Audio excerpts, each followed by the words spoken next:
네, 안녕하세요. 영화 콘텐츠 제작 그룹 언더플로어가 제작하는 영화 팟캐스트 방송 펀치 드렁크 무비의 무비 리스트업 편 진행을 맡게 된 램지입니다.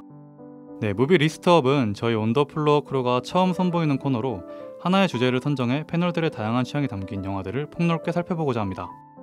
첫 번째 무비 리스트업 코너의 제목은 스프링 노트입니다. 네, 제목에서도 살짝 엿볼 수 있듯이 이번 코너의 주제는 봄입니다. 지나간 계절을 되돌아보고 싶을 때, 좋아하는 계절의 면면을 마주하고 싶을 때 우리는 영화를 꺼내 들곤 합니다. 여러분은 사계절을 떠올렸을 때 어떤 영화가 떠오르시나요? 저는 여름엔 청량한 물빛이 일렁이는 Call Me By Your Name을, 가을엔 한없이 쓸쓸하고 마음을 아리게 만드는 영화 만추를, 겨울엔 고즈넉한 눈밭을 걷는 윤희에게를 떠올립니다. 저희는 이번엔 다가오는 봄을 한껏 만끽하길 바라는 마음으로 각자의 노트에 적어두고픈 최애 봄 영화를 뽑아보고자 합니다. 네, 봄이면 떠오르는 두 단어가 있죠. 바로 사랑과 성장인데요. 이번 방송은 사랑과 성장이라는 소주제로 1부와 2부로 나눠서 진행을 하겠습니다. 네, 오늘 제 앞에 자리해주신 패널분들이 각자 한 편씩 봄 하면 떠오르는 영화를 소개하고 그에 대한 이야기를 함께 나누며 영화 저마다의 매력을 살펴보고자 합니다. 네, 본격적으로 이야기하기 전에 함께 이야기 나눌 패널분들을 소개해 볼게요. 안녕하세요, 버터입니다. 안녕하세요, 루인입니다. 안녕하세요, 미아입니다. 네, 다들 반갑고, 네, 자, 이제 인사도 했으니까 본격적으로 1부로 들어가 보도록 하겠습니다. 네, 1부에서는 사랑을 테마로 이야기를 나눠볼 건데요. 우선 각 패널들이 자신이 선정한 영화의 대략적인 줄거리와 본인이 꼽는 영화 속 명장면을 이야기하고 다른 패널분들과 영화에 대한 질문을 주고받으면서 이야기를 나눠볼게요. 그 전에 봄에 대한 각자의 인생을 이야기하면서 영화도 함께 소개해 주시면 되겠습니다. 네, 먼저 미아님, 혹시 봄을 정의한다면 어떻게 정의하고 싶으신지 궁금하네요. 저는 봄 하면 지금까지 추웠다가 어느 순간 따뜻한 바람이 살랑 불어오는 느낌이랑 꽃이 피기 시작하는 계절이라는 인상을 가지고 있어요. 그래서 아마 다들 한 번씩은 보셨을 텐데 그 노란 수선화로 가득 찬 밭에서 프로포즈를 하는 장면으로 유명하죠. 따뜻한 느낌의 꽃밭이 강렬하게 떠오르는 봄 느낌 가득한 지난 2004년 개봉한 팀버튼 감독의 빅피쉬를 꼽았습니다. 명작이죠. 네. 근데 그 빅피쉬의 그 수선화 가득 찬 프로포즈 장면은 진짜 영화사에 남을 장면인 것 같아요. 네, 맞죠. 네. 저희 아까 오기 전에 어디 들려가지고 엽서 다 샀잖아요. 맞아요. 그러니까 다 이거 사는 거 보고, 다 빅피쉬 엽서 사는 거 보고 좀 웃겼습니다. 전 안 사긴 했는데. 네, 그러면 미아님이 이제 빅피쉬 줄거리 얘기하면서 시작해 볼게요. 네, 영화 빅피쉬의 줄거리를 소개해 드릴게요. 허풍 섞인 이야기만 하는 아버지에게 질린 아들은 아버지와 대화하기를 거부합니다.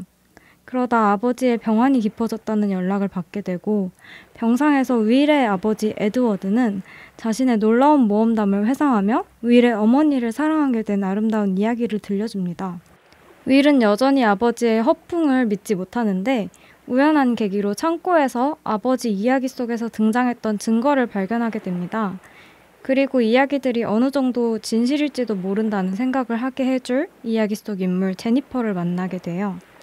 그녀를 만나고 돌아온 윌은 죽음을 목전에 둔 아버지 곁에 남아서 아버지의 장례식이 어떻게 될지 이야기를 꾸며내기 시작해요. 아버지가 모험을 하면서 만났던 모든 이들이 참석해 있는 곳에서 아버지는 사랑하는 모두의 배웅을 받으면서 물로 돌아간 물고기가 됩니다. 아들의 이야기가 끝을 맺은 뒤 아버지는 돌아가시게 돼요. 이후 현실 속에서 장례식을 여는데 아버지가 만났던 인물들이 실제로 참석하는 마법 같은 일이 벌어져요. 그리고 후에 윌 또한 자신의 아들에게 이야기꾼 아버지의 역할을 맡게 됩니다. 네, 정말 진짜 판타지 영화의 그 딱 판타지 네. 영화 떠오르면 생각나는 그런 느낌의 영화 딱 그런 거인 것 같은데, 맞아요. 네. 뭔가 제 생각에 어둡고 잔혹동화 같은 세계관을 펼쳐내는 감독이 팀 버튼이잖아요. 보통 네. 보면. 네, 그렇죠. 근데 그런 팀 버튼 영화들 중에서도 이 영화 빅피쉬는 뭔가 동화 같은 미장센이 되게 가득한 아마 가장 밝은 영화가 아닌가, 감독 영화 중에서. 네. 어떻게 생각하세요, 미아님? 저는 팀 버튼 영화들을 그래서 제가 정말 좋아하는 편인데요. 그 잔혹동화 같은 세계관 이런 거? 네, 좀 기이하고 어두운데 좀 따뜻한 이야기가 들어있는 그래서 좋아하는 편인데 어떤 영화를 그리든 뭐 기이한 생명체가 등장하거나 좀 기이한 분위기를 자아내거나 그런 측면이 있는데 그래도 그 세계의 느낌이 매우 인간적이고 따뜻한 느낌을 줘요. 그래서 한마디로 그의 영화는 어둡고 우울하지만 따뜻한 동화라고 말씀드릴 수 있을 것 같아요. 그래서 이 영화도 마찬가지인데 그 말씀해주신 것처럼 네. 팀버튼 영화 중에 가장 밝은 색감이 눈에 들어오는 영화였던 것 같아요.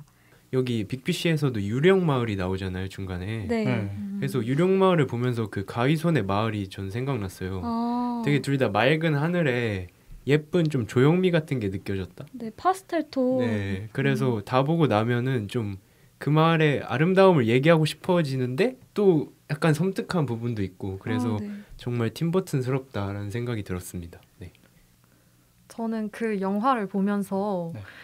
전체적인 분위기가 허풍이 굉장히 동화처럼 아름답게 보여지다 보니까 약간 공들이 영화가 조금 생각이 났었던 것 같아요. 공들이.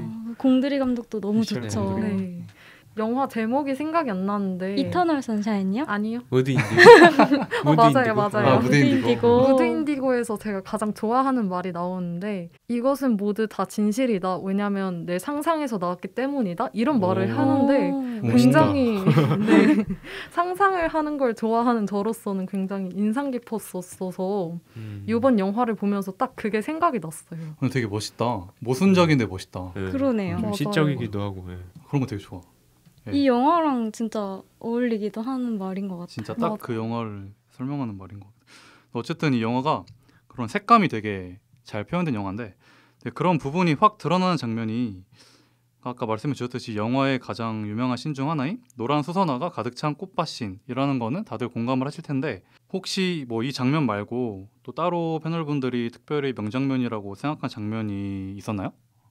그 포스터를 처음 봤을 때 감흥과 같이 와닿았던 것 같아요. 내가 정말 기대했던 그런 장면인데 이게 이렇게 보여지구나 싶어서 너무 좋았었어요. 특히 그 남주가 이제 프로포즈 하기 전에 그 싸울까 말까 이렇게 물어본 다음에 싸우지 마라고 하니까 맞고만 있잖아요. 맞아. 그 장면이 너무 안타까운데 너무 낭만적이었어요. 아. 진짜 클래식한 수법인데 참 낭만적이었어요. 그렇죠. 혹시 그런 스타일 좋아하시나요? 한없이 바보 같고 말을 다 들어주는 노예 같긴 한데 좋네요. 근데 저는 약간 그 노란 수선화 고백 씬을 조금 반기를 들고 싶은데 오. 우리는 약간 그 주인공의 서사를 알고 있으니까 굉장히 감동적으로 다가오잖아요. 그 고백 씬이. 네. 근데 그쵸. 갑자기 솔직히 잘 모르는 사람이 노란 수선화를 내 기숙사 앞마당에 그렇게 백만송이 막 이렇게 갖다 놓고 그리고 구름에 이렇게 딱 고백하고 이러면은 약간 조금 부담스러울 수도 있겠다는 생각이 들긴 했거든요. 맞아요. 상당히 현실적인 비판. 근데 저도 이 영화 정말 좋아하는데도 다시 봤는데 너무 부끄러운 부담스럽고 이 장면이. 저 사람들이라 낭만적이지 내가 받고 싶진 않다. 맞아요. 근데 그렇게 넘치는 사랑을 나에게 주는데 내가 그 정도의 사랑을 받을 만한 자격이 있나? 약간 이런 생각이 들기도 해가지고 약간 그런 상대방을 만나는 게 좀 되게 귀한 일이니까 또 한편으로 좋기도 하면서 부담스럽기도 하고 그랬어요, 전. 예. 한번 경험해보고 싶긴 하다. 막 내가 좋아하는 사람이 막 그런 부담스러운 프로포즈를 나한테 해주면 그래도 좋지 않을까요? 좋아하는 사람이란 조건이면 너무 좋은데 그쵸. 갑자기 모르는 사람인데 와서 당신이랑 결혼할게요. 그리고 그 이후로 구애하면 약간 스토킹. 네, 좀 소름 돋죠. 근데 영화에서는 되게 낭만적이다. 그쵸. 맞아요. 그건 인정할 수밖에 맞아요. 없었습니다. 저도. 예. 그러면 다른 분들 혹시 다른 명장면? 꽂고 싶은 명장면 있으신지? 일단 저는 너무 네, 많아서 미안해. 딱 3순위로만 매길게요. 총 몇 개 있어요? 원래 한 10개 있나? 아니요, 셀 수가 없어요. 셀 사실 수가 그 없어? 영화가 명장면으로 이루어진 영화라고 생각해요.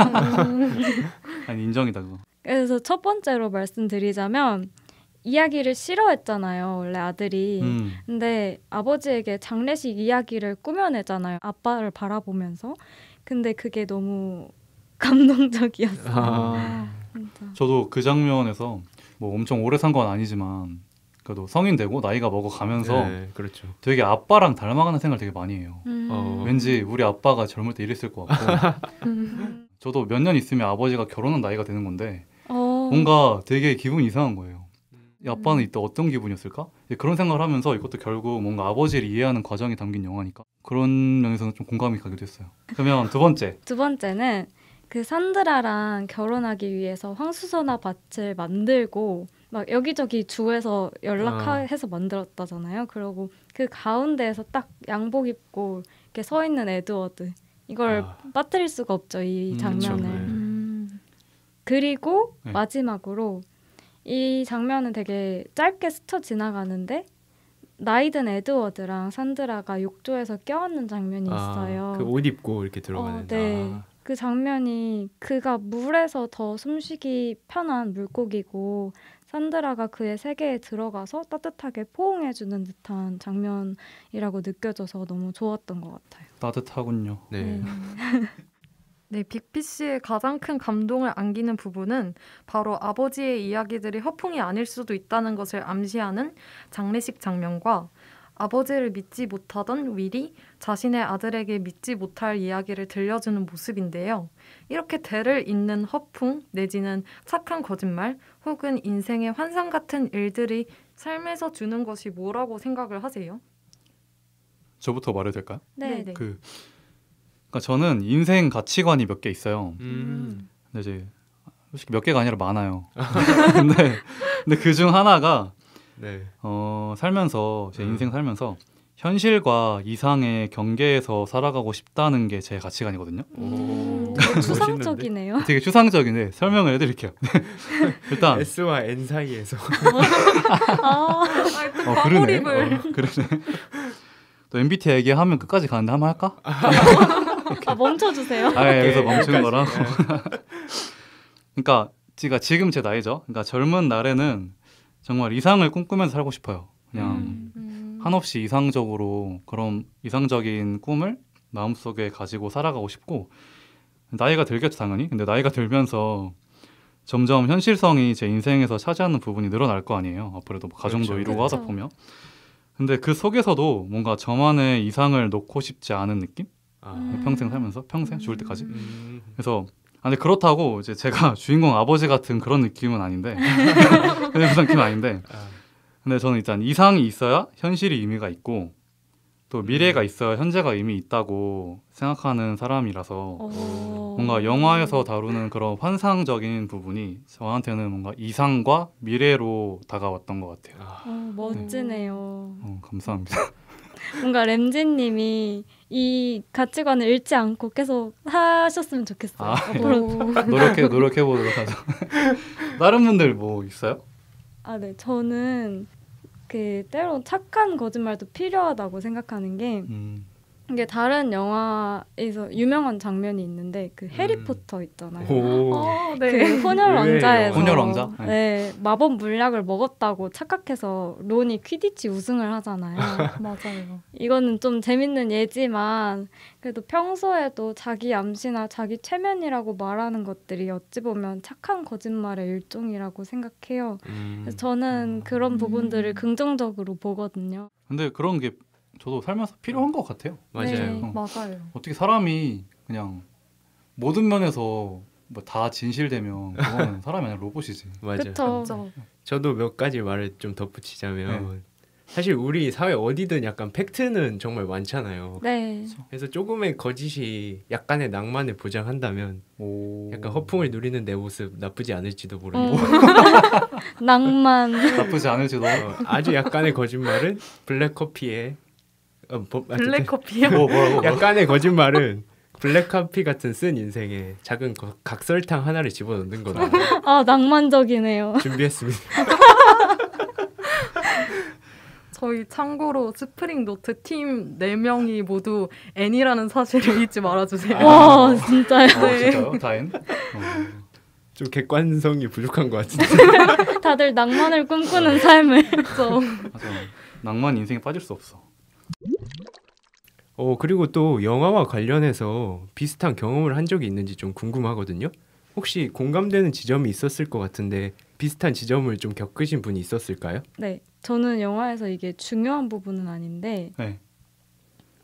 부끄럽고 좀 사소한 이야기지만 네. 드디어 산드라랑 만나서 병원에서 이렇게 둘이 이렇게 알콩달콩 얘기를 하잖아요. 그때 징집 통지서를 받잖아요. 네. 근데 그 장면이 왜 이렇게 공감되고 슬펐는지 모르겠어요. 유부부원하겠습니다. 그 주인공이 원래 3년이 파병 기간인데 네. 되게 최전방 이런 데 가서 1년 만에 돌아오려고 하잖아요. 네. 만약에 진짜 그런 선택을 한다면 어떠실 것 같은지. 맞아. 지금 가 계신 분이 뭔가 약간, 살짝 도박을 거신다면 그 정도의 위험은 바라진 않고요. 근데 지금 실제로 굳은 일 이렇게 도맡아 가면서 상점을 쌓아서 휴가 나온다고. 조기 전역을 하도록 이렇게 모으고 있대요. 사랑꾼이시네.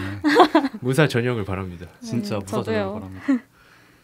네, 그러면 이제 미아님이 이제 마지막으로 이 영화에 대한 한 줄 평을 소개하면서 빅피쉬에 대한 이야기는 마무리를 해보도록 하겠습니다.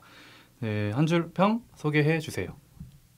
네, 한 줄 평은 진실은 사람마다 제각각 다른 모습으로 볼 수 있는데 우리가 사랑하는 이야기 속에서는 진실이 어떤 모양인지는 중요하지 않을 수 있다라고 말씀드리고 싶습니다. 좋네요. 그리고 추가로 말씀드릴 게 있는데요. 팀버튼 감독의 팬으로서 한 가지 소식을 전하고 싶은데 네. 오는 4월 30일에 DDP 동대문 디자인 플라자에서 팀버튼 기획전이 열려요. 근데 팀버튼 기획전? 네. 이번에 규모가 좀 있는 것 같아서 볼만할 것 같은데 추천드릴게요. 네, 저도 아까 그래서 녹음 오기 전에 잠깐 찾아보긴 했거든요. 네. 근데 되게 대규모의 세계 투어전이라고. 그러니까 전시품이 520개가 넘는데요. 와, 대단한데. 그리고 막 진짜 좀 대형 조형물도 이렇게 와 있고 그러더라고요. DDP에 사는 이유가 있어. 참고로 이거 뭐 PPL 아닙니다. 팀버튼 되게 여러 작품들을 볼 수 있겠네요. 어쨌든 이제 영화나 전시에 관심 있으신 분들은 가보셔도 정말 좋을 것 같다는 생각이 드네요. 네, 그러면 이제 다음으로 봄 기운 가득한 두 번째 사랑 영화 1998년에 개봉한 이와이 슌지 감독의 4월 이야기를 한번 살펴보도록 하겠습니다. 네, 먼저 르윈님께 봄은 어떤 존재인지 그리고 이 영화를 선정한 이유는 무엇인지 물어볼게요. 네, 지금 저희 방송을 4월에 하고 있잖아요. 그렇죠. 네. 오늘이 4월 8일입니다. 네, 그렇죠? 녹음 날 기준으로 4월 네. 8일입니다. 네, 영화의 제목처럼 그 4월 이야기가 저희 봄을 소개하는데 빠질 수 없다고 생각했어요. 네. 그리고 일본에서 4월에 학기가 시작된다고 하더라고요. 처음 알았네. 또 사실 이제 봄이 온다는 건 새 학기가 시작된다는 의미기도 하잖아요. 얼마 전에 이제 만우절에 학교를 가는데 거의 교복을 입고 캠퍼스를 누비는 그런 새내기들의 모습이 보이더라고요. 교복을 입고요? 몰라요 이거. 만우절이니까. 만우절에?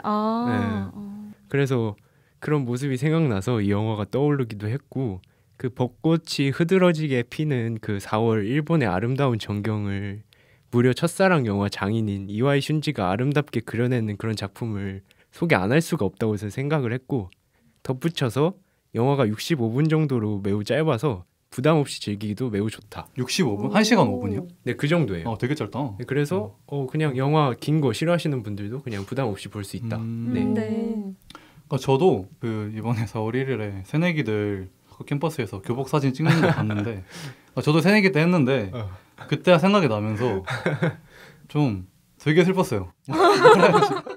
격세지가. 그러니까 뭔가 되게 나이 먹으면서 정신없고 바쁘고 막 코로나로 막 다 힘들고 한데 그런 상황에서도 시간은 가고 봄은 오고 성인이 된 사람들은 또 생겨나고 이런다는 게 뭔가 개인적으로 좀 씁쓸했습니다. 괜찮습니다. 26살의 봄도 아름다울 거예요. 나이 공개가 나이 됐네요. 공개? 25살입니다. 네, 그러면 루이님이 4월 이야기 줄거리 한번 설명해 주세요. 네. 도쿄의 대학에 진학을 결심한 우즈키는 홋카이도에 있는 가족과 작별 인사를 마친 뒤 도쿄로 향하는 기차에 오릅니다. 처음으로 자취를 시작한 우즈키는 짐을 정리하며 혼자라는 실감을 처음 하게 되죠. 그렇게 시작한 대학 생활에서 우즈키는 생전 처음 해보는 온갖 일에 맞닥뜨리게 됩니다. 매번 신기한 일을 겪는 우즈키. 하지만 그녀에게도 루틴처럼 반복되는 일상이 있었는데요. 바로 동네에 있는 서점에 자주 들리는 겁니다. 바로 고등학교 때부터 짝사랑해온 선배가 서점에서 일하고 있기 때문이었는데요. 이것이 우즈키가 이곳 도쿄로 이사오게 된 결정적인 이유입니다. 비가 무척이나 쏟아지던 날, 자신의 존재를 처음 알아봐준 선배에게 우즈키는 용기를 내어 우산을 빌립니다.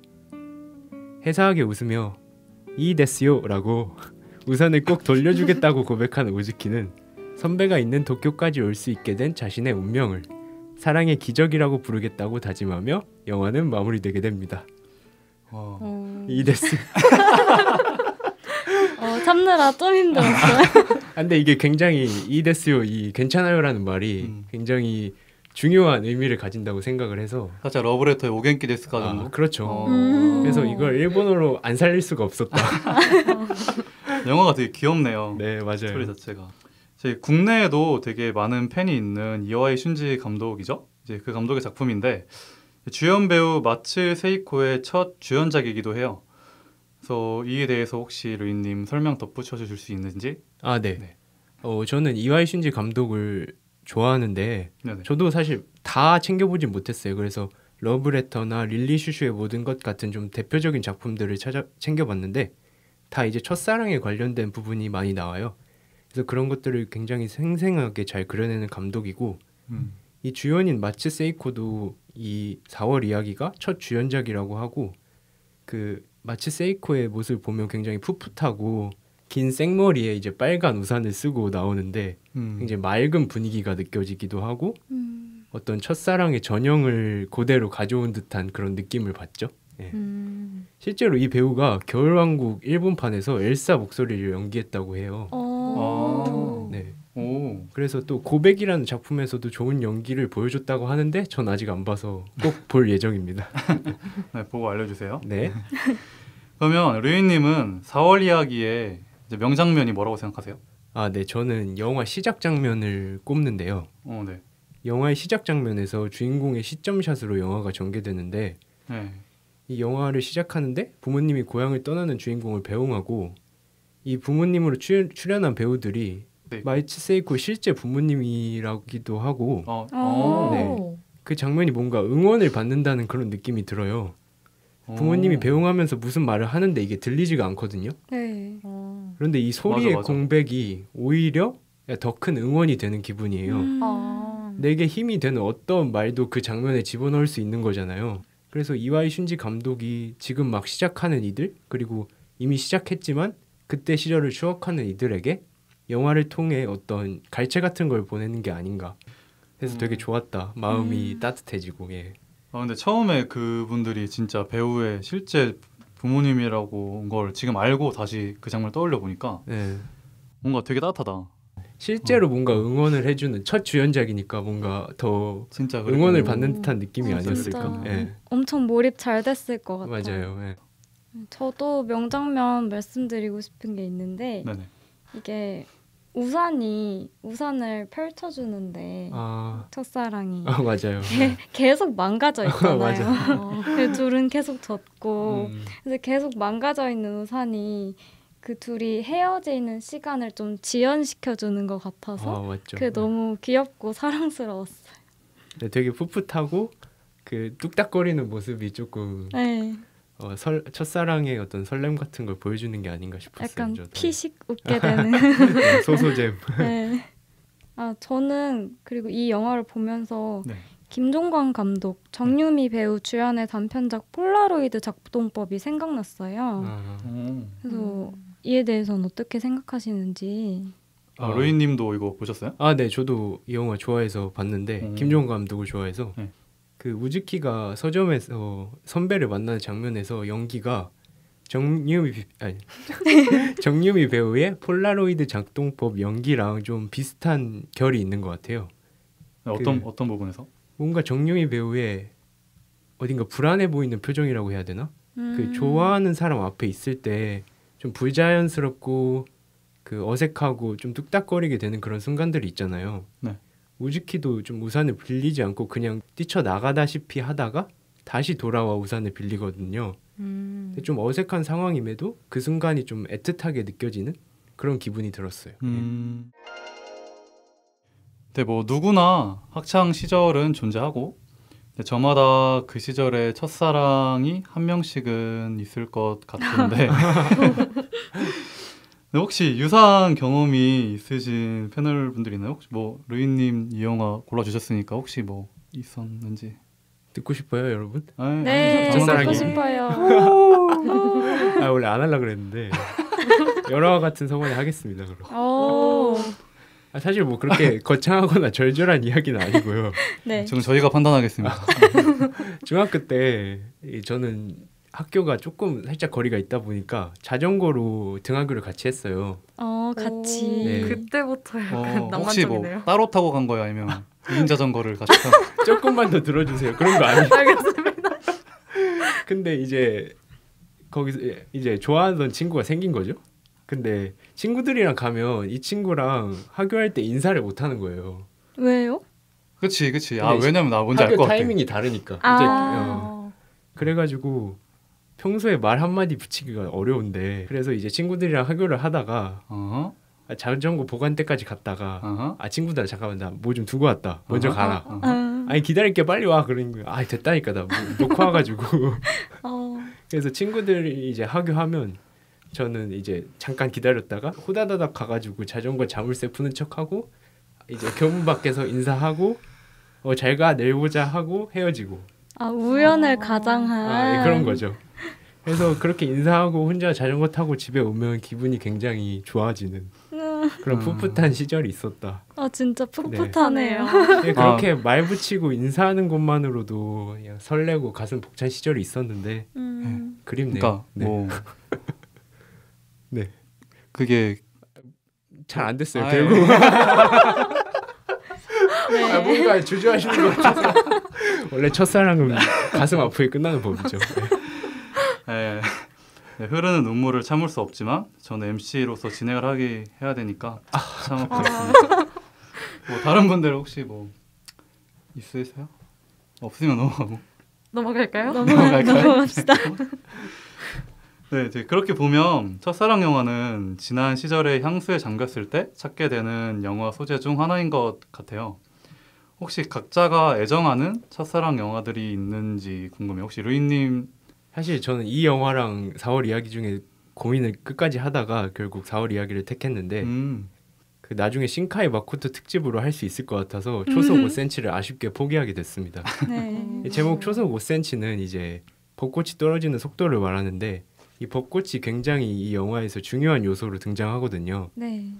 이 유년 시절 각별한 우정을 나누는 아카리와 타카키의 사랑? 그 중에서도 아카리를 그리워하는 타카키의 마음이 중점적으로 다뤄지는데 이 영화를 보면서 좀 봄 그리고 벚꽃이 정말 아름다우면서도 좀 잔인할 수 있구나? 되게 모순되는 감정임을 좀 알면서도 지나간 사랑을 그리워하게 되는 봄이 너무 아프다 이런 생각이 들었어요. 좀 가슴 아프게 끝나거든요 영화가. 시적이다. 네. 좋다.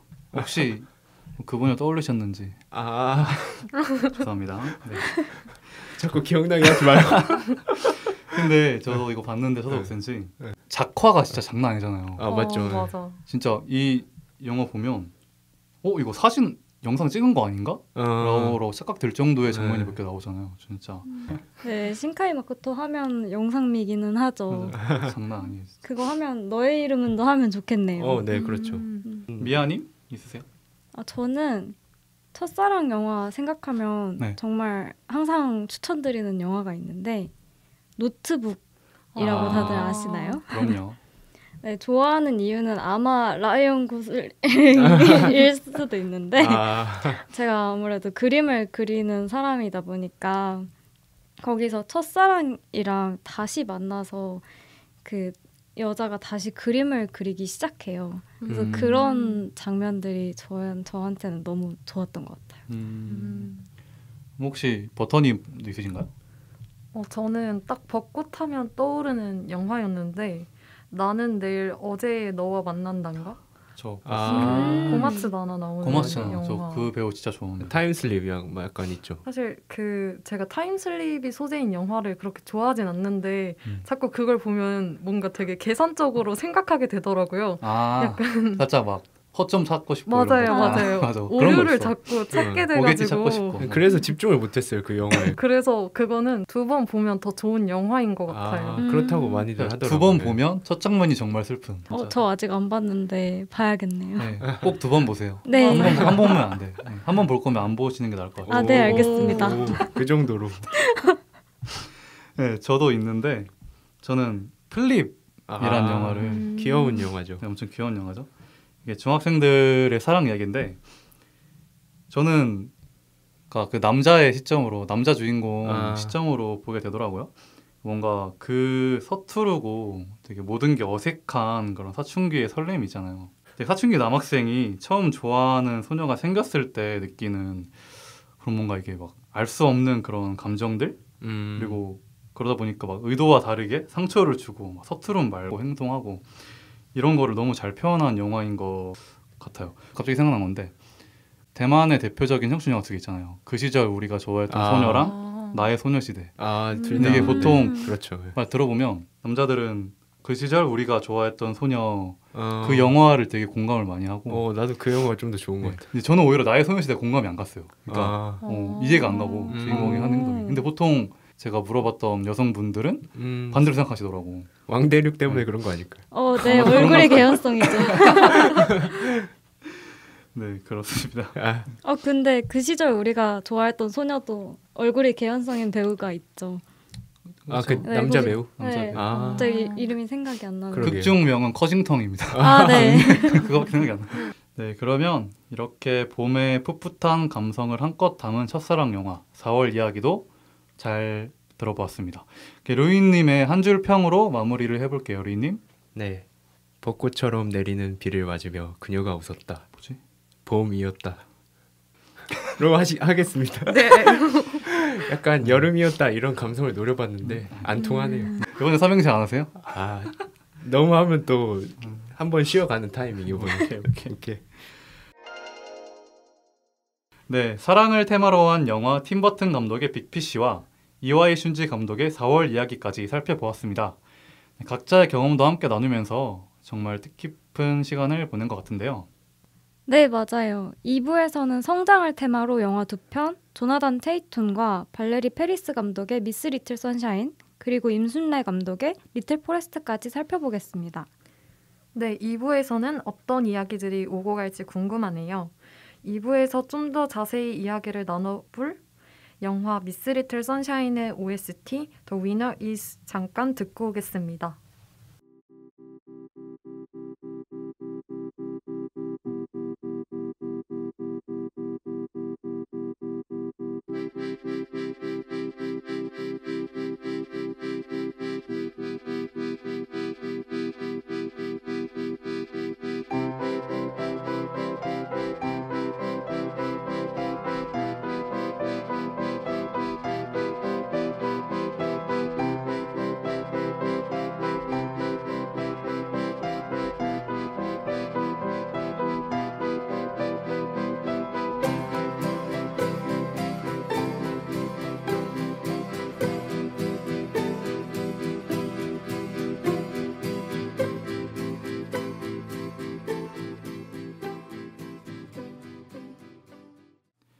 네, 2부로 돌아온 무비 리스트업 스프링 노트입니다.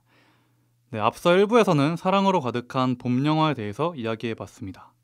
2부에서는 불협화음으로 가득한 한 가족의 사랑스러운 성장기를 담은 지난 2006년 개봉한 미스 리틀 선샤인부터 한번 살펴보도록 하겠습니다. 네, 미스 리틀 선샤인을 선택해주신 버터님.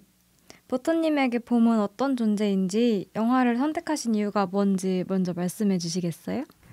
네, 저는 봄 하면 떠오르는 게 이제 뭐 첫사랑, 벚꽃, 따뜻함 이런 것도 있지만 이제 5월 하면 가정의 달이잖아요. 네. 또 가정의 달이기도 하면서 시험이 있죠. 모든 학생들에게 주어지는 첫 번째 관문인데 네. 얼마 안 남았어. 아 진짜 얼마 안 남았다. 아이고, 네. 첫 아 번째 오늘 4월 8일입니다. 네. 아, 네. 자꾸 상기시켜줘. 그러네요. 자꾸 상기시켜 주시는데 저도 고등학교 때 아마 대입으로 힘들 시절에 중간고사를 맞이할 때쯤에 힘들어서 네네.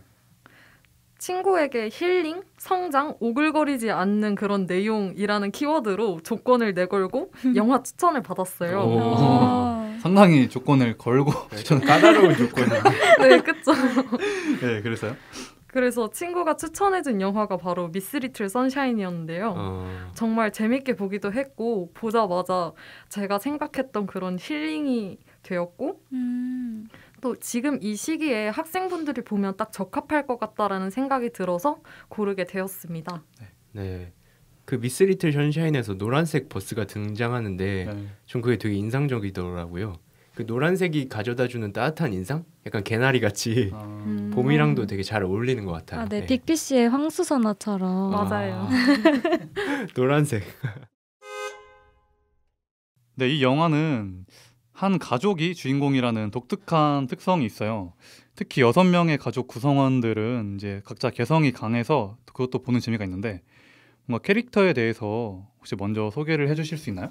네, 대학 강사인 가장 리차드는 본인의 절대 무패 성공의 9단계 이론을 팔려고 열심히 시도를 하고 있지만 별로 성공적이진 못합니다.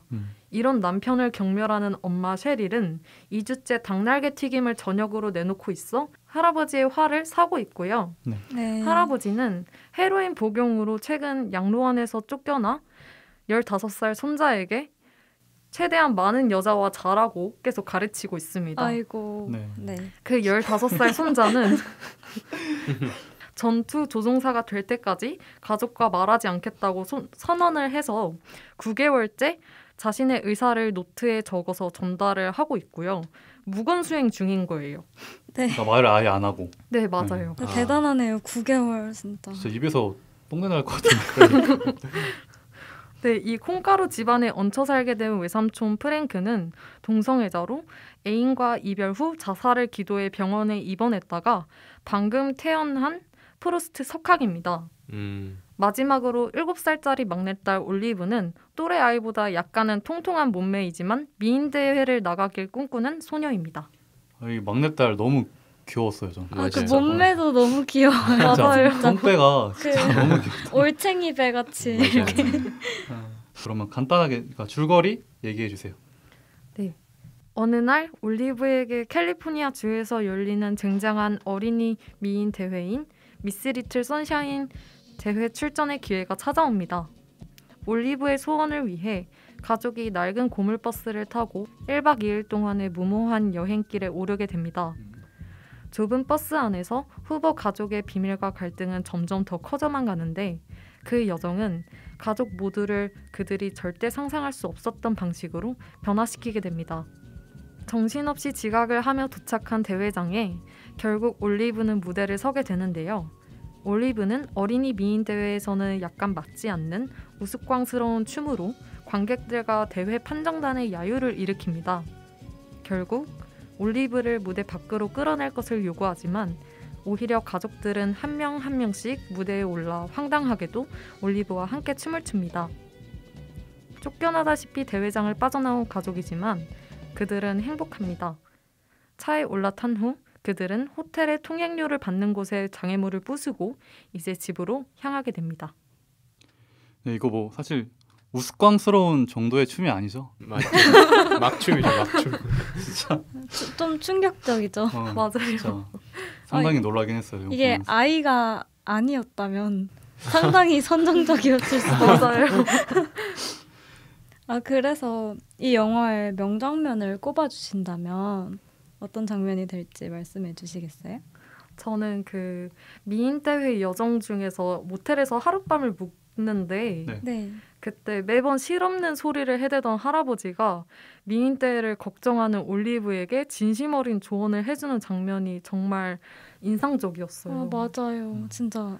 올리브가 실패할까봐 무섭고 아버지는 실패자를 싫어하니까 그게 두렵다라고 얘기를 하는데 맞아. 그 장면 너무 슬프더라. 밝게만 보였던 그 딸내미가 그렇게 갑자기 서럽게 울잖아요. 되게 뭔가 찡했어요. 네, 그 꼬맹이 나름의 압박감이 있었던 진짜 거잖아요. 애들도 애들 나름의 고민이 있고 네. 그렇다니까. 뭔가 그 순수한 마음이 더 힘들어하니까 더 슬펐던 것 같아요. 맞아. 거기서 이제 할아버지가 실패를 하는 거는 시도조차 안 하는 사람들이고 너는 시도를 했으니까 그것만으로도 정말 멋진 거라고 얘기를 할 때 네. 제가 다 감동을 받은 기분이었어요. 맞아요. 진짜 아무리 철없는 할아버지여도 손녀 사랑하는 거는 전 세계 모든 할아버지들의 국룰일 것 같아요. 네, 맞는 것 같아요. 진짜. 갑자기 생각났는데 막 차에서 또 그 할아버지가 실없는 소리 엄청 해대고 있을 때 네. 올리브가 그 헤드폰 딱 뺐더니 무슨 소리 하고 있었어요? 맞아, 이러니까 맞아. 정치 얘기 이래가지고 그럼 멈추고 다시 있네. 맞아. 귀를 막잖아요. 맞아요. 여기서 정치 얘기라는 게 너무 웃기잖아. 정말 관심 없을 법한. 맞아요. 그리고 그 장면도 되게 재밌었는데 네. 그 전투기 조종사가 꾸민 드웨인이 폴 다노 드웨인이 그 전투기 조종사가 될 때까지 무건 수행을 하겠다라고 아까 말씀해 주셨잖아요. 네. 9개월 동안. 아가리 똥내 나게. 그렇죠? 아이고 이렇게 강조하세요. 경험담이세요? 아, 그거 아닙니다. 아닙니다. 네. 어쨌든 간에 근데 자신이 생명인 거를 알게 되잖아요. 네. 그러니까 생명은 조종사를 못 하니까 이제 그때 소리를 지르면서 이제 막 진짜 분노를 하면서 절규를 하면서 가족 다 싫어. 그냥 나 너도 싫고 그냥 다 꺼졌으면 좋겠어. 막 이러면 F로 시작되는 막 욕을 자, 하면서 맞아요. 네. 뭔가 그 장면이 그냥 인상 깊었어요. 그냥 확 뭐 해방되는 그런 느낌이었어요. 그게 그 폴다노가 연기한 그 드웨인의 캐릭터를 딱 보여주는 장면 생각해서 그렇죠. 네, 그죠. 딱 얘가 이런 애였구나라는 걸 딱 느껴지는 게 장면이어서 너무 좋았고. 네. 또 다른 분들 명장면 꼽으실 거 있을까요? 네, 저도 한 장면 있었는데 네. 그 마지막 결말부에서 네네. 스티브 카렐이 폴 다노에게 프루스트의 말을 통해 조언을 해주는 장면이 전 되게 인상적이더라고요. 자기가 프루스트 석학인데 프루스트는 루저였고 좀 볼품 없어 보이는 삶을 살았지만 셰익스피어 이후 최고의 작가인데 그의 말에 따르면은 행복했던 시절엔 자기가 아무것도 배운 게 없고 어려운 시기가 내 성장에 도움이 될 거라는 점, 그리고 폴 다노가 앞으로 자기는 자기가 좋아하는 일을 할 거라고 막 외친다는 그 장면에서 네, 드웨인이 외치는 장면에서 되게 뭔가 내가 지금 겪고 있는 시기가 누구나 다 어려움이 있는 시기일 거고 그리고 그 시기가 분명 내 성장에 도움이 될 거라는 어떤 작은 위로와 어떤 따뜻한 메시지를 받았다. 예, 그래서 좋았어요. 너무. 저도 되게 공감이 많이 가네요. 그리고 여기서 처음에 네. 드웨인 방에 있던 그 사람 포스터 커다란 포스터가 니체잖아요. 맞아. 그래서 프루스트가 니체한테 하는 말 같이 느껴지기도 했어요. 약간 되게 멋있네요. 그러니까 저- 상상도 초인이 되고자 노력하는 그런 건가요? 네, 약간 뭔가 묘했어요. 그 장면. 근데 분명 감독이 그런 의도도 어, 생각을 무조건 했을 것 같아. 그냥 음. 학자 그 대표적인 철학자 두 명이 나오는 거니까. 그리고 저도 뭐 있는데 뭐 대표적인 영화의 절정 장면이라고 할 수 있는 장면인데 다들 뭐 아시는 당연히 기억나지 장면이고 마지막 끝날 때쯤에 이제 가족들이 다 같이 무대에서 미친 듯이 춤을 추는 장면 있잖아요. 네. 올리브의 아빠인 리차드가 이제 무대에 올라갈 때부터 뭔가 한판 하겠구만, 춤 한탕 하겠구만라고 상상은 됐는데 네. 이제 뭔가 영화 보는 사람으로서 그 장면이 딱 나왔을 때 그럴 때 느껴지는 희열감이 되게 그쵸. 좋았어요. 그래서 너무 좋았고 뭔가 같이 춤추는 느낌도 들고 맞아. 그랬습니다. 그러니까 어나더 라운드의 춤이랑 좀 비슷한 점도 있네요. 그렇죠. 그냥 해방감? 약간 그런 이것도 느낌? 어떻게 보면 취한 거죠. 그렇죠. 이것도 어떻게 보면 취한 거. 우리 어나더 라운드 메이트. 네, 혹시 미아님도 있으신가요? 네, 저도 여기서 드웨인이라는 캐릭터가 가장 인상 깊었는데요. 그 소리 지르는 장면도 인상 깊었지만 중간에 할아버지가 위급하실 때 엄마가 울잖아요. 그때 드웨인이 올리버한테 엄마 좀 안아주라고 이렇게 맞아. 메시지를 남기는 게 이게 세상을 정말 싫어하고 가족도 싫어한다고 생각했는데 그 메모가 너무 따뜻해서 되게 맞아요. 놀랍고 좋았어요. 네, 그냥 때로는 말보다 그냥 한 번의 포옹이 더 큰 힘이 될 때가 있잖아요. 그죠? 맞아. 진짜 네. 말은 가끔 진짜 말이 필요 없을 때가 있어. 말이 오히려 마이너스가 되는 때가 있고. 네, 그래서 뒤에 폴다노가 이렇게 쭈그리고 있을 때 올리버가 말없이 안아주잖아요. 맞아. 맞네. 이게 연결이 되는 것 같아서 되게 좋았어요. 맞네. 좋네요. 초반부를 좀 보면 이 가족은 서로에게 힘이 되는 것보다는 고통이 되는 것처럼 영화가 전개가 되죠. 이제 어쩌면 이는 나의 가족에 대해서 가장 인정하기 두려운 부분이기도 하나 되게 많은 사람들이 종종 느끼는 거라고 생각을 해요. 그러니까 종국에는 이들은 서로에게 힘이 되어주는 존재가 되어가는데 이에 대해서 어떻게 생각하시는지 궁금해요. 네, 사실 어떻게 보면 약간은 받아들이기 어려운 이야기일 수 있으나 모든 사람들이 가족에게 피로감을 느낄 때가 있다고 생각을 해요. 맞아요. 네. 이거 그냥- 맞는 말이에요. 네, 사람에게 피로감을 느낄 때가 많듯이 가족한테는 당연하다고 생각을 하는데 가족들은 같이 살다 보니까 아무래도 각자의 결핍이 더 느껴지는 것 같아요. 맞아. 근데 이 영화에서는 각자의 결핍 때문에 서로 소통하지 못하지만 나중에는 함께 공동의 목표를 향해 달려나가면서 서로의 결핍을 받아들이는 것 같아요. 무엇보다도 이 영화를 본 뒤에 성장에 대해서 약간은 다른 생각을 하게 되었던 것 같아요. 사실 성장은 혼자 하는 거라고 생각을 했거든요. 막 어렸을 때는 내가 가진 목표를 위해 내가 열심히 노력하고 공부하는 게 성장이지라고 생각을 했지만 뭔가 다른 사람과의 관계 속에서도 함께 성장을 하는 것 또한 성장이구나라고 생각이 들었어요. 되게 좋네요. 네. 진짜 좋네요. 네, 그냥 그 자기에 대한 어떤 연민에서 끝나는 게 아니라 타인에 대한 연민까지 좀 확장시켜 나가면서 그게 자연스럽게 성장으로 이어 나가진다는 점이 되게 좋았어요. 예. 근데 미스 리틀 션샤인을 보면은 그런 결핍 때문에 좀 상처를 주다가도 네. 그 가족 구성원들이 일련의 사건을 통해서 우리 감정의 아주 깊은 곳에 있는 서로를 향한 어떤 연민이랄까 애정이랄까 그런 것들이 결국 나오잖아요. 네. 네. 그런 걸 발견한다는 점이 굉장히 인상 깊었어요. 예. 특히 이제 가족 구성원의 나이가 좀 들어갈수록 네. 진짜 어쨌든 가족이지만 개인이다라는 생각이 들거든요. 맞아요. 그러니까 개인 어쨌든 다른 주체들이 함께 살고 함께 모이고 하는 건데 그러면서 오히려 가족이 어떻게 보면 진짜 가장 어려운 존재가 어쩔 땐 아닐까라는 생각이 네. 들어요. 뭔가 필연성과 독립성을 동시에 가지고 있는 느낌? 그런 느낌이 네. 들어요. 좋네요. 그래서 이 영화에서 각자가 좀 결핍을 가지고 있잖아요. 좀 네. 부족한 하나씩 부분들이 있는데 그게 이 가족들이 뭉치면서 서로 상쇄시켜주는 부분들이 있는 것 같아요. 그 드웨인이 있어서 프랭크가 자살을 하지 않고 또 뭐 할아버지가 있어서 올리브가 위로를 받고 이렇게 또 할아버지는 또 결핍이 있고 이런 식으로 되게 서로 부족한 부분을 채워줬는데 그게 가족이라고 생각했어요. 듣고 보니 그렇네요, 정말. 또 봄과 연관해서 성장이라는 주제로 이렇게 미스 리틀 션샤인을 소개해 주셨는데 또 비슷한 결의 다른 작품 혹시 추천해 주실 만한 게 있을까요?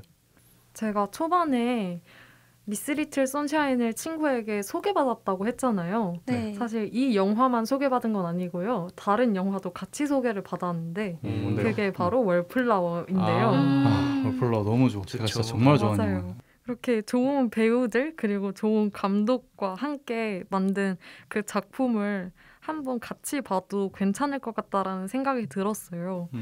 여기서도 그 결핍이 있는 분들이 주인공으로 나오거든요.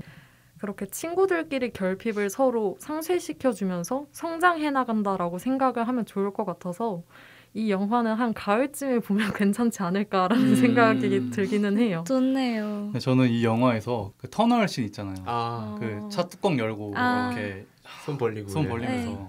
저는 그 장면을 정말 좋아하고 언젠가는 이거 무조건 해본다 아, 라는 생각 가지고 있습니다. 똑같이 그렇게 생각했어요. 좀 민폐가 아닐까? 새벽 3시쯤 해야겠죠. 네, 혹시 다른 분들도 성장 관련한 다른 영화 추천해 주실 거 있나요? 저는 네. 이 성장과 관련해서 플로리다 프로젝트라는 영화가 떠올랐어요. 그래서 비슷하게 가족에 대한 이야기를 다루는데 좀 마음 아프면서도 다채로운 색감 그리고 또 아이의 시선으로 바라보는 세상 그런 점들이 되게 좋아서 스포는 하지 않겠습니다. 네, 꼭 보시면 좋을 것 같아요. 이 영화는 또 여름에 되게 보면 좋을 영화여서 오, 그렇죠. 네, 그러면 여름 되면 저희 크루 톡방에 한번 추천 글 올려주세요. 네, 알겠습니다. 잊지 않고. 저도 한 가지 덧붙이고 싶은데 결말이 진짜 너무 좋았어요. 아, 맞아요. 네, 진짜. 여기까지만. 아. 참아야지요. 네, 이렇게 사랑스러운 한 가족의 성장담을 담은 미스 리틀 선샤인도 버터님의 한 줄 평으로 마무리를 해보도록 할게요. 가족의 정의. 빠밤. 결핍 속에 피어난 결속은 절대 무너지지 않는다. 입니다. 오, 짧고 명료한. 네. 다가오는 5월이 가정의 달인데요. 이 영화를 보고 가족에 대해 다시 돌이켜보는 시간을 가질 수 있을 것 같아요. 네, 이렇게 미스 리틀 선샤인도 마무리를 해보도록 하겠습니다. 자, 이제 마지막 영화입니다. 계속해서 질문을 해주셨던 램지님에게 네. 봄은 어떤 의미인지 리틀 포레스트로 영화를 선정하신 이유는 무엇인지 소개해 주시겠어요? 네, 저한테 봄은 새로운 시작이라는 느낌이 좀 강해요. 정말 작년을 넘어와서 다시 새로운 시작을 하는 느낌을 가지고 있고 그렇죠. 이제 어쨌든 겨울에서 시작해서 다시 봄으로 끝나는 뭔가 새로운 시작이라는 느낌이 좋았던 영화인 리틀 포레스트였어요. 그러니까 시련을 극복하고 속세로 향할 힘을 얻는다는 그런 영화의 내용과 계절의 조화가 아주 아름답고 이번 방송 주제에도 아주 잘 어울린다고 생각을 해서 이 영화를 선정하게 되었습니다. 네, 이 영화의 줄거리를 또 설명을 바로 할게요. 이 영화는 서울살이를 멈추고 시골로 돌아온 주인공 혜원이 고향에서 살아가면서 벌어지는 일들을 다루고 있습니다. 네, 임용고시 준비와 아르바이트, 연애 문제로 서울살이에 지쳐있던 혜원은 서울에서의 삶을 잠시 멈추고 무작정 시골 고향집으로 내려갑니다. 때는 겨울이죠. 네, 그곳에는 고향 친구 재화와 은숙이가 있습니다. 어릴 적 엄마가 해주었던 레시피를 떠올리면서 정이 깃들어 있는 그리고 그리웠던 고향의 음식들을 해 먹습니다. 엄마는 지금 집에 없지만 엄마의 향기는 여전히 집에 남아있는 거죠. 혜원은 두 친구와의 미묘한 사랑 그리고 질투를 주고받으면서 제 몸이 다 자란 성인 시기에 새로운 우정을 쌓아갑니다. 그리고 재화가 선물해준 귀요미 강아지 오구도 함께합니다. 네, 공기 좋은 곳에서 좋은 음식들과 함께 사계절이 흐르지만 엄마는 돌아오지 않습니다.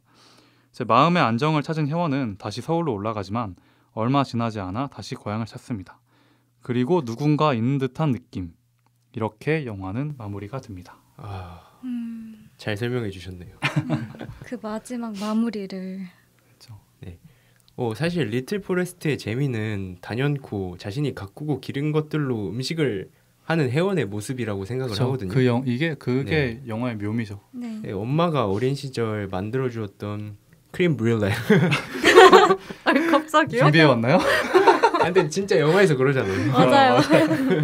텅 빈 부엌에 유일하게 남은 배추로 만든 배추 된장국, 그리고 여름날에 먹는 이제 오이 콩국수. 다양한 음식이 등장하는데 유난히 좋았던 음식이 있으셨나요? 저희 어머니가 양배추전을 되게 좋아하세요. 아, 그래서 그런지 저도 되게 그 양배추전에 그 뭔가 별거 없지만 그게 또 오히려 깔끔해서 계속 손이 가고 계속 들어가는 그 맛을 되게 좋아하는데 혜원이가 양배추전을 해먹고 또 그게 엄마와 연관되어 있다는 점이 뭔가 저희 엄마가 떠올리면서 되게 즐거웠어요. 저도 이 영화 보면서 이 영화를 엄마랑 집에서 같이 봤거든요. 오. 근데 이 영화 딱 보고 엄마랑 밤조림 만들자 이래서 밤조림을 만들었어요. 근데 좀 고생을 했던 것 같아요. 근데 고생 끝에 그 딱 밤조림이 완성되고 하나를 이렇게 꺼내 먹었는데 정말 맛있더라고요. 오, 다행이네요. 다행이네. 그 레시피 결과가, 찾아서 네, 먹어보시길 추천합니다. 너무 먹고 싶으십니다. 그리고 2018년 개봉 당시에 극장에서 넘쳐나는 자극적인 스토리가 아니라 담백하고 착한 이야기로 인기를 끌었죠. 그래서 영화의 따뜻한 미장센도 눈에 들어오는데 스스로 성찰하며 자라는 모습과 더불어 엄마와의 관계를 그리워하는 혜원의 모습이 교차돼요. 그래서 특별히 좋아하는 장면이 있는지. 네, 저는 혜원이가 이제 다시 서울로 상경하기 전에 엄마한테 편지를 남기잖아요. 그 편지의 구절 중에 이렇게, 나는 엄마와는 다른 방식으로 감자빵을 만들어 보았어. 엄마 감자빵은 감자가 안 보이고 안 씹히는 게 섭섭하기도 했거든. 이 구절이 뭔가 떠난 엄마에 대한 감정을 겉으로 크게 드러내지 않지만 뭔가 그 존재에 대한 결핍 그리고 그 결핍 이상의 궁금증과 의문이 있었을 혜원이잖아요. 그렇죠. 네, 그렇지만 요리를 통해서 감자빵을 하면서 엄마를 조금은 더 이해하게 되고 엄마가 보낸 편지에 있는 감자빵 레시피를 본인의 뜻대로 바꾸면서 어느 정도 엄마와의 관계에 대한 심경의 자유로움을 느낄 수 있게 해주는 장면이라서 저는 이 장면을 가장 좋아합니다. 네. 저도 한 가지 뽑자면 전 김태리 배우에게 계속 반하는 중인데 요즘. 네. 아직 25, 21 희도에서 못 빠져나왔어요. 그 리틀 포레스트도 김태리 배우의 매력이 정말 크게 다가오는 영화잖아요. 네. 완전 약간 비음 섞인 목소리로 조곤조곤 읊조리듯 일상을 담백하게 전하는데 정말 그게 큰 울림을 주고 제가 제일 좋아하는 장면은 그 방울토마토를 먹는 장면이 있거든요. 이렇게 오물오물 씹는데 네. 거기서 유준열 배우가 도둑이다 하고 장난쳐서 깜짝 놀라는 장면이 있는데 굉장히 저는 거기 그 귀여움에 무너졌습니다. 근데 그 김태리 목소리가 저는 정말 네. 매력적인 것 같아요. 맞아요. 되게 막 엄청나게 막 특별한 목소리가 아닌 것 같으면서도 듣다 보면 진짜 매력적인. 약간 좀 마음이 잠잠해지는 어, 그런 느낌이랄까. 맞아. 그런 게 있어. 되게 명랑한데 힘 있는? 맞아요. 네. 예. 외모랑 잘 어울리는 것 같아요. 목소리랑. 맞아요. 맞아. 그럼 제가 질문을 한번 해볼게요. 네. 극 중에서 혜원이 배고파서 내려왔다는 이야기를 하는데 영화가 다루는 음식은 삶의 근간을 이루는 가장 기본적인 요소이면서도 모두에게 중요한 문제잖아요. 네. 누구나 이 영화에 공감할 만한 지점이 있을 법한데 이 부분에 대해서 어떻게 생각을 하시는지. 네, 저는 이 영화를 보면 저의 어린 날의 강릉이 떠올라요. 제가 강릉 김씨거든요. 그러니까 제 시골이 강릉, 제 시골이 강릉인데 제 친가가 강릉인데 네. 제 할머니 할아버지가 거기 사시는데 제가 갈 때마다 거기에 있는 향토 음식들을 많이 먹었죠. 어릴 때는 진짜 완전 자연 식품을 먹으니까 이게 사실 할머니가 해주는 갈비찜 말고는 거의 다 안 먹었거든요. 맛없어가지고. 근데 나이를 먹을수록 점점 그 건강식들, 향토 음식들도 점점 맛있어지더라고요. 그래서 그런지 제가 거의 안 가려요 음식을. 요즘에는 가지 무침도 극복을 했습니다. 근데 대단하신데. 혹시 여기 민초 좋아하시는 분? 저요. 저는 그냥 상관없어요. 저는 좀 부러워요. 그러면 저는 이제부터 루이님이랑만 방송을 하도록 하겠습니다. 여기 청취자분들도 민초단 많을 것 같은데 속상하네요. 네, 그러면 네. 제가 실언을 한 거로 하고 아니야 민초는 안 돼. 민초는 안 돼. 오케이. 어쨌든 이 영화는 그런 저의 어릴 적 기억들을 떠올리게 해주는 영화였어요. 그리고 저는 이제 지금 취업 준비에 그런 직접적인 영역에 발을 내딛고 있는 나이가 되었는데 그런 상황인데 그래서 그런지 이 영화를 처음 봤을 때보다 방송 준비한다고 다시 봤을 때 조금 더 인물들에게 마음이 쓰이더라고요. 그래서 이 영화를 제가 언제 다시 볼 거냐면 취업하고 나서 3개월 있다가 한번 더 보려고요. 그러면 그만두고 싶지 않을까요? 류준열처럼 갑자기. 어쨌든 그때 한번 다시 보고 싶은 영화입니다. 다른 분들도 혹시 경험 있으신지? 네. 저는 이 리틀 포레스트를 이 영화가 2018년 2월 3월쯤에 개봉을 했을 거거든요. 네. 제가 이게 아주 생생히 기억나는 게 그날이 처음 자취방 이사를 오던 날이었어요. 그래서 이사를 마치고 혼자 이 영화를 보러 극장에 갔는데 혼자 사는 건 좀 처음이라 약간의 걱정이 있었는데 이 영화를 본 덕에 좀 용기와 자신감을 얻었던 것 같고 그리고 이 리틀 포레스트를 보니까 그 문소리 배우가 이런 말을 하잖아요. 널 여기 심고 뿌리 내리게 하고 싶었다. 네가 여기를 기억한다면 언제든 다시 털고 일어날 수 있을 거다. 그래서 이런 말이 보여주듯이 좀 남들과 다른 삶의 방식이나 그런 가능성도 모색해 볼 수 있겠다라는 생각이 들었어요. 하루에 세끼 챙겨 먹는 따스한 밥과 고향에서 시간을 보내며 자신을 찾는 리틀 포레스트도 한 줄 평으로 마무리해 볼게요. 네, 바쁜 현대사회 속 소소한 행복은 새로 만드는 것이 아니라 이미 마음속에 있고 그걸 찾아가는 일인 것 같다. 네, 리틀 포레스트가 좋으셨다면 음식을 다룬 힐링극 심야식당과 고독한 미식가도 추천을 드리겠습니다. 둘 다 좋죠. 네, 둘 다 좋죠. 근데 뭔가 이런 얘기를 해보다 보니까 이 영화도 일본작이 원작이잖아요. 네. 영화판에서 일본풍이라는 게 확실히 존재하는 거라고 또 느낀 것 같은데 또 살짝 과거 미화일 수도 있는데 네. 세기 말에서 2000년대 초반 이때쯤에 네. 개봉했던 우리나라의 로맨스 감성 영화들도 그 특유의 감성을 가지고 있다고 생각을 하거든요. 네. 뭐 봄날은 간다, 접속, 10월에 번지 점프를 하다, 뭐 엽기적인 다 좋죠. 클래식 이런 거 있잖아요. 명작들이죠. 그러니까 뭔가 그 특유의 어설프지만 순수하고 또 몽글몽글하고 이런 느낌? 아마 지금 시기의 시점으로 볼 때 그 네. 시대가 담겨 있어서 그런 느낌이 드는 것 같은데 뭐 제가 뭐 영화를 되게 잘하는 게 아니고 그냥 좋아하는 건데 그 전문적인 건 모르겠지만 뭔가 분명히 그 시기에 하나의 물결이 있었다고 생각을 하거든요. 네. 근데 사실 2000년대 초반이 한국 영화 전성기다 그렇게 말하기도 하잖아요. 네. 그러니까 특히 저는 또 이 시기의 영화들이 너무 취향이라서 진짜. 맞아요. 감성 자극하는 게 있죠. 네. 그래서 세기 말에서 2000년 초반에 이 시기에 10대 후반에서 20대 중후반으로 한번 살아보고 싶다는 생각을 굉장히 좋네요. 과거로 돌아가고 싶은 거죠. 타임슬립 하고 싶은 거죠. 그런 스마트폰 못 쓸 텐데. 그게 없을 때도 낭만이 있었죠. 아날로그 감성. 네. 자, 지금까지 봄을 위한 영화 4편을 즐겁게 살펴봤습니다. 이제 저희의 마지막 시간이죠. 그러니까 원래 별점이랑 한 줄평 하는데 한 줄평은 저희가 각 영화 소개할 때마다 했으니까 자기가 선정한 영화의 별점만 이렇게 남겨보도록 할게요. 네, 그리고 이제 영화의 별점이 5점 미만이다, 아쉬웠다면 펀치, 그리고 별점이 6점 이상이다, 영화가 취할 만큼 좋았다면 드렁크로 말씀해 주세요. 그러면 먼저 미아님, 어떤 영화 소개해 주셨고 펀치인지 드렁크인지? 네, 별점 10점 만점이죠? 10점 만점이죠. 네. 저는 빅피쉬를 소개해 드렸고요. 당연히 필름이 끊겼습니다. 네, 너무 많이 마셔서 필름이 끊겼고요. 10점 주겠습니다. 네. 인정. 그러면 다음으로 르윈님.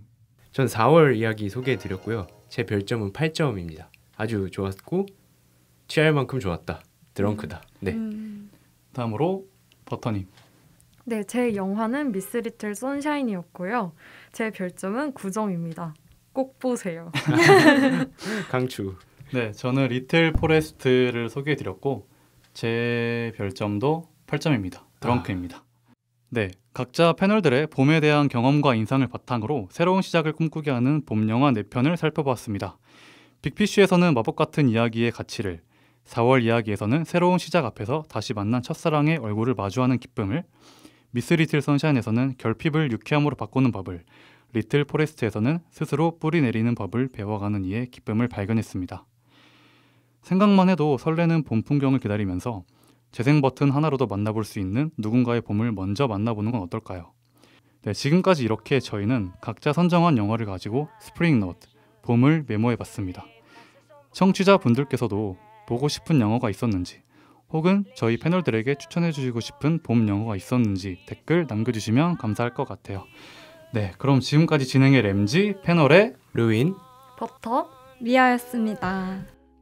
Je ne veux pas travailler, je ne veux pas déjeuner, je veux seulement oublier et puis je fume. Déjà j'ai connu le parfum de l'amour, 1 million de roses n'embaumerait pas autant. Maintenant une seule